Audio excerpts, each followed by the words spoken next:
Hello प्यारे मेरे अनजान भाइयों। हम सब जानते हैं कि आप सब अनजान हैं और हम अपने समाज से इतने दूर हैं कि समाज के अंदर हो रही सारी घटनाओं के बारे में हम लोग अनजान हैं, क्योंकि हम लोग सभी चीज़ों को देखकर अनदेखा करने का जो एक नियम बना रखा है, इसे अब तोड़ना होगा। क्योंकि भारत को तोड़ने की साजिश जो विदेशों में चल रही है और भारतीय कल्चर से उसको दूर करने का जो प्रयास किया जा रहा है, क्योंकि उनको पता है कि भारतीय समाज को अगर भारतीय सभ्यता से दूर कर दिया जाए तो वह स्वतः ही समाप्त हो जाएगा और टुकड़े में बट जाएगा। लेकिन हमें सचेत होकर रहना है, क्योंकि पूरी दुनिया का ताकत लगा हुआ है जो हमें बांटने के लिए तैयार है, और हमें सचेत होकर रहना है, चाहे वो अपने सभ्यता को लेकर, अपनी संस्कृति को लेकर या अपने खान पान पहनावे ओढ़ावे को लेकर हो। हर एक चीज़ में दुनिया के बड़ी बड़ी ताकतें लगी हुई है जो चाहती है कि भारत को नुकसान पहुंचाना। लेकिन हमारे जितने भी नौजवान साथी हैं, जितने भी हमारे युवा साथी हैं, उन्हें रील देखने से कोई फुर्सत नहीं है और ना ही अपने काम से फुर्सत है, क्योंकि हम तभी तक काम कर रहे हैं या कुछ कर रहे हैं जब तक कि हम हमारे देश में सुरक्षित हैं। इसलिए हमें अपने देश को लेकर बहुत ही गंभीरता से सोचने की आवश्यकता है और विदेशी ताकतों का सामना करने का आवश्यकता है। जैसे अभी जो ये ईरान और इजराइल में युद्ध छिड़ा है और जो अमेरिका जिस तरह से पूरी दुनिया पर मनमानी कर रहा है, पूरे दुनिया पर अपना सत्ता स्थापित करना चाहता है, पूरे दुनिया पर अपना कंट्रोल चाहता है कि हमारे हिसाब से जो भी देश को जो कहें वही करना है, तो उसके लिए वो सारा साम दाम दंड भेद लगा करके पूरी तैयारी के साथ वह ईरान को दबाने की कोशिश कर रहा है। जैसे वेनेजुएला को दबा दिया गया, उसी प्रकार से ईरान को दबाने की साजिश चल रही है और फिर उसी तरह धीरे धीरे छोटे छोटे देश को वो निगलता जाएगा। दुनिया जिस तरह चुपचाप है पूरे वैश्विक राजनीति पर, ये एक दिन हमें बहुत ही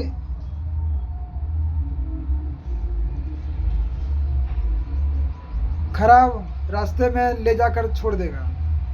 क्योंकि वो ट्रंप जो डोनाल्ड ट्रंप हैं, वो इसी तरह ग्रीनलैंड को लेकर बयानबाजी कर रहे थे, तो उसमें यूरोप के सभी देशों ने आखिरी मोमेंट पर अपना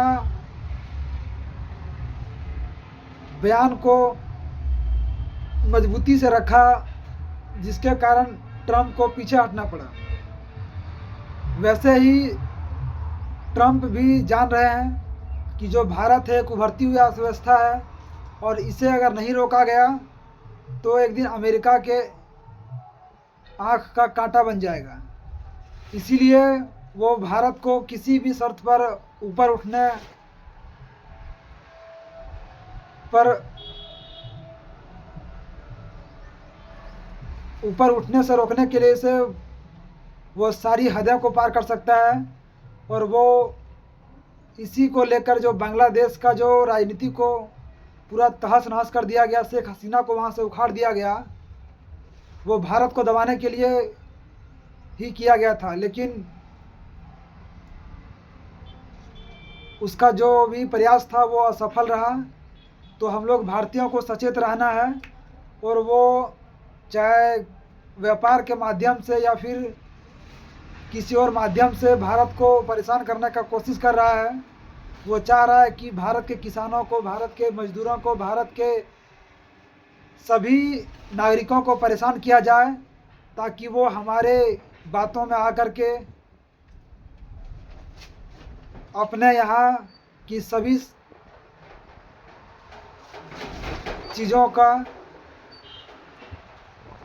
निजीकरण कर दे और निजीकरण किए हुए व्यापारियों को हम खरीद लें। वो वही चाहते हैं और हमें इसे रोकना होगा, क्योंकि हम तभी तक सुरक्षित हैं जब तक हमारा देश सुरक्षित है। और भारत सरकार को भी चाहिए कि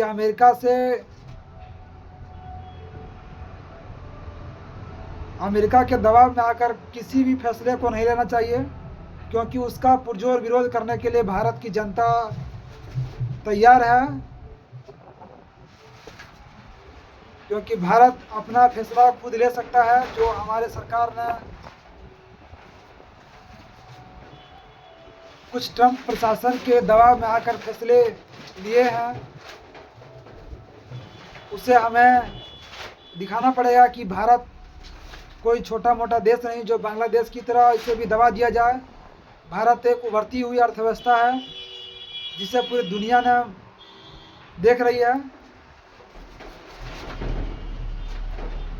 और हमें इस बात को समझना होगा कि दुनिया भारत की ओर देख रही है, और भारत को भी चाहिए कि भारत की जो विदेश नीति है वो किसी भी शासन प्रशासन के दबाव में नहीं आती है और अपना फैसला स्वतंत्र लेती है। तो आपसे आग्रह है कि इजराइल और ईरान के जो विश्व युद्ध चल रहे हैं, क्योंकि इसे विश्व युद्ध कहना तो थोड़ा सा क्रिटिकल होगा, लेकिन अगर दो देश से अधिक युद्ध में है तो उसे हम कह सकते हैं, क्योंकि इजराइल का साथ देने के लिए अमेरिका है और ईरान अपने अस्तित्व की लड़ाई के लिए लड़ रहा है, जिससे भारी नुकसान सभी देश को भुगतना पड़ रहा है।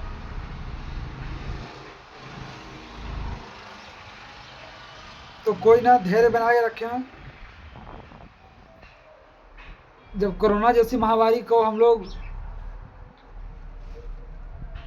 भगा सकते हैं, निपट सकते हैं, तो इस संकट को भी हम लोग हंसते हुए पार कर देंगे।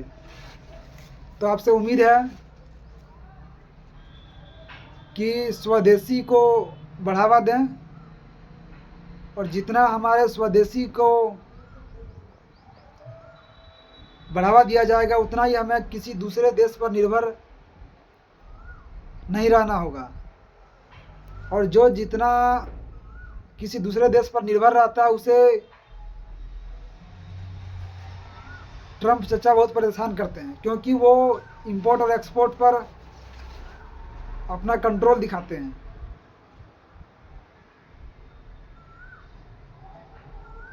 तो आप लोग भी सचेत हो जाएं और अपने भारतीय वस्तुओं और सेवाओं का सहयोग करें, ताकि हम लोग ट्रंप चचा से आंख मिलाकर बात कर सकें।